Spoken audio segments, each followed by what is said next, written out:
പറ്റിയില്ല. പക്ഷെ അവൾ ഇത് തീരുന്നതിന് മുമ്പ് ഏതെങ്കിലും ഒരു ദിവസം ഇവിടെ എത്തും. തുടങ്ങിയിട്ട് ഇന്ന് ഭഗവത്ഗീതയിലെ 1-ാം അധ്യായത്തിലെ 24-ാമത്തെ ശ്ലോകമാണ് ആ പഠനക്കളിയിലൂടെ പഠിച്ചുകൊണ്ടിരിക്കുന്ന കുട്ടികൾ. അപ്പൊ തുടക്കമാണ്. അവർക്കൊരു ഉന്മേഷം അല്ലെങ്കിൽ ഒരു ഉത്സാഹം ഈ ഒരു രീതിയിലേക്ക് കുട്ടികളെ കൂടുതൽ ഉൾപ്പെടുത്തുന്നതിനൊക്കെ വേണ്ടിയിട്ട് അമ്മയുടെ മുമ്പിൽ ഇത് തുടങ്ങണമെന്നൊരു ആഗ്രഹത്തോടെയാണ്. അപ്പം തെറ്റുകുട്ടികളും അതുപോലെ പോരായ്മകളും ഒക്കെ ഉണ്ടാകും. പക്ഷേ അതെല്ലാം അമ്മയുടെ പേരിൽ ക്ഷമിച്ചുകൊണ്ട് അവർക്ക് വേണ്ടുന്ന പ്രോത്സാഹനം നൽകുക എന്നതാണ്. അപ്പോൾ എല്ലാവരെയും അതിലേക്ക് ക്ഷണിക്കുകയും ചെയ്യുകയാണ്.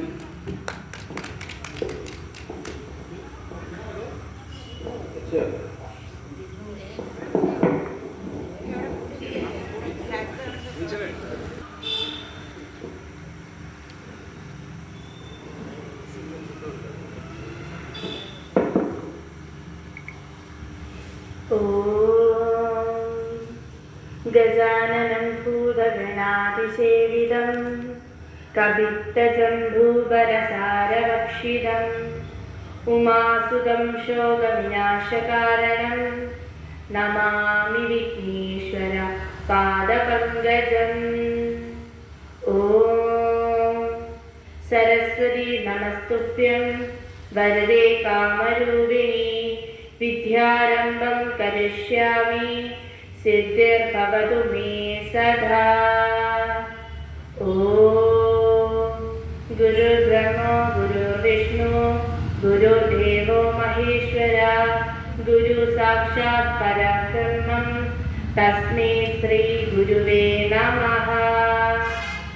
ഓം പാർത്ഥായ പ്രതിബോധിതാം ഭഗവതാ നാരായണേന സ്വയം വ്യാസേന ഗ്രഥിതാം പുരാണമേന മധ്യേ മഹാഭാരതം അദ്വൈതാമൃതവർഷിണീം ഭഗവതീ അഷ്ടാദശാധ്യായിനീം അംബ ത്വാമനുസന്ദദാമി ഭഗവദ്ഗീതേ ഭവദ്വേഷിണീം.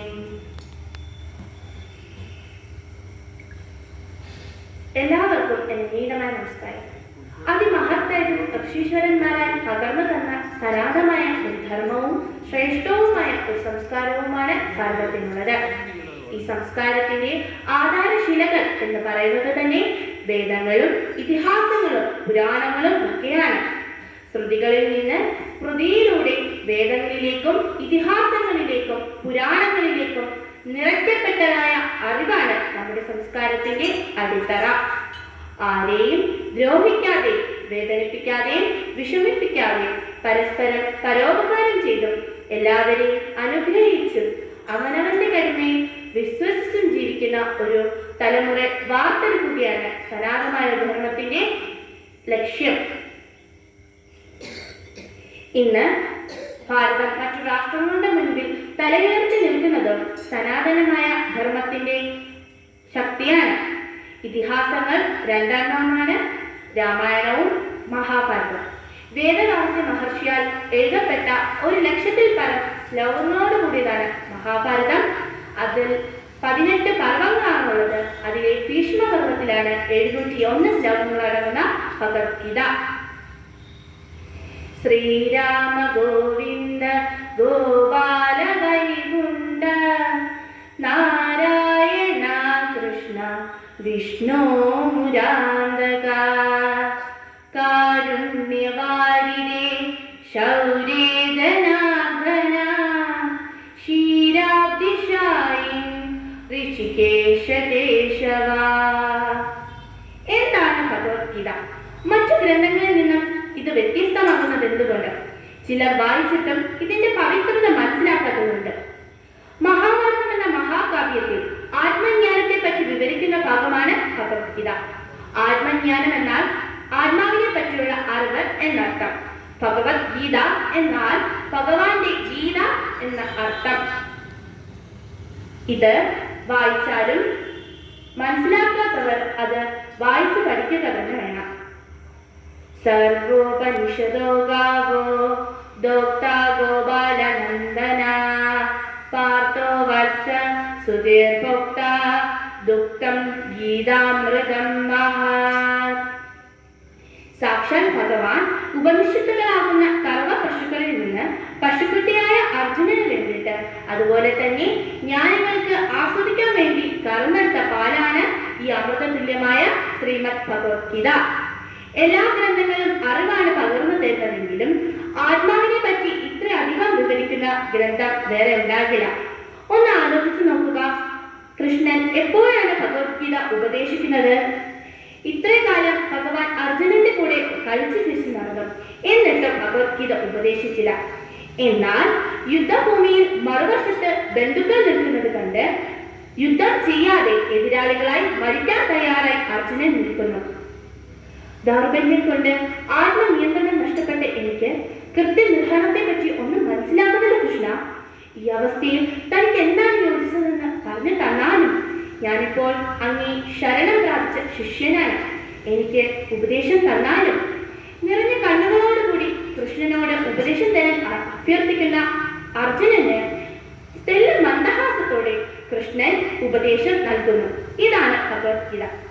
കൃഷ്ണ, എനിക്കിനി ജീവിക്കേണ്ട, ഞാൻ മരിക്കുന്നതാണ് നല്ലത്. ഇനി എനിക്ക് മുന്നേറ്റേക്ക് ഒരു വഴിയുമില്ല എന്ന് ഭക്തൻ മനസ്സിൽ ഉറപ്പിക്കുമ്പോൾ തെല്ലും മന്ദഹാസത്തോടെ കൈ പിടിച്ച് ഉയർത്തുകയും മുന്നോട്ടുള്ള നന്മയുടെ വഴി കാണിച്ചു കൊടുക്കുകയും മനുഷ്യരുടെ അന്ധവിശ്വാസങ്ങളെ ചവിട്ടുകൊട്ടയിലെറിഞ്ഞ് ഏതൊരു പരിസ്ഥിതിയിലെയും ആനന്ദത്തിന്റെ വഴി തെളിയിച്ചു കൊടുക്കുന്ന ദൈവികമായ ഗ്രന്ഥമാണ് ഇത്. ഒരു സാധാരണ പുസ്തകം വായിക്കുന്നത് പോലെ ഭഗവത്ഗീതയെ വായിച്ചാൽ അതിന്റെ അർത്ഥം മനസ്സിലാകണമെന്നില്ല.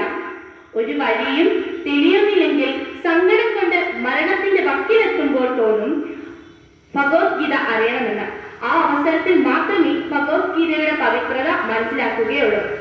ഇന്ന് ഇത് വായിച്ചു പഠിച്ചവർക്കും പിന്നീട് ജീവിതത്തിൽ ദുഃഖപൂർണമായ അവസരം വരികയാണെങ്കിൽ ഈ സനാതനമായ ധർമ്മം ആസ്വദിക്കാൻ കഴിയും.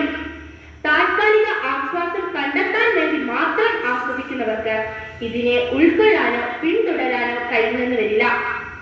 അതിന് ഏറ്റവും നല്ലത് ഭക്തമാർഗം സ്വീകരിച്ച് ഭക്തനാകുക, ശ്രീകൃഷ്ണനിൽ മുഴുകുക, ഭഗവത്ഗീത വായിക്കുക, നിത്യജീവിതത്തിൽ പകർത്താൻ ശ്രമിക്കുക. തീർച്ചയായും ഭഗവത്ഗീത ആസ്വദിക്കാൻ കഴിയും. ഭഗവാൻ പറയുന്നു, എന്നെ മനസ്സിൽ ഉറപ്പിക്കുക, ഭഗവത്ഗീത വായിക്കുക, എന്നെ ആധാരിക്കുകയും പ്രണമിക്കുകയും ചെയ്യുക. എന്നെ തീർച്ചയായും പ്രണമിക്കാൻ കഴിയും. എല്ലാവർക്കും ഭഗവാന്റെ കാരുണ്യവും അനുഗ്രഹങ്ങളും കിട്ടട്ടെ. ജീവിതത്തിന്റെ എല്ലാ അവസരങ്ങളിലും തലങ്ങളിലും മുന്നേറാൻ സാധിക്കട്ടെ. എല്ലാവരിലും നന്മ പ്രകാശിക്കട്ടെ. എല്ലാ ഭവനങ്ങളിലും ഐശ്വര്യവും സമൃദ്ധിയും ശാന്തിയും സമാധാനവും നിറയട്ടെ. ഓം പൂർണ്ണമദഃ പൂർണ്ണമിദം പൂർണ്ണാത് പൂർണ്ണമുദച്യതേ പൂർണ്ണസ്യ പൂർണ്ണമാദായ പൂർണ്ണമേവാവശിഷ്യതേ. ഓം ശാന്തി ശാന്തി ശാന്തി. ഒരു കീർത്തനോടെ പാടിയാൽ നിർത്താം.